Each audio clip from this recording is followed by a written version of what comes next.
Constable. Yes sir, చెప్పండి. రోజు ఇంటికి వెళ్తే మా భార్య నక్లెస్ అని కాల్చుకొని తింటాంది.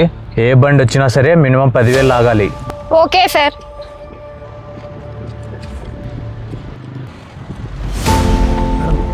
అవన్నీ సంబంధం లేదు సార్ దగ్గర. ఉందా? లేదు సార్. సార్ లైసెన్స్ ఇది కూడా లేదు సార్. ఏ లేకుండా ఎలా వస్తాయా బయటికి? 10,000 ఫైన్ కట్టు. సార్ డబ్బులు ఇంటికాడ ఉన్నాయి సార్. కావాలంటే నా బండి పెట్టుకోండి సార్. మీ బండి ఏంటి సార్? పోయి తీసుకొని వచ్చేస్తాను. సరే తీసుకుపో. రాకపోతే ఏం జరుగుతుందో తెలుసు కదా. కానిస్టేబుల్ ఏంటి వీడు ఇంకా రాలేదు? ఏమో సార్, నాకు తెలీదు.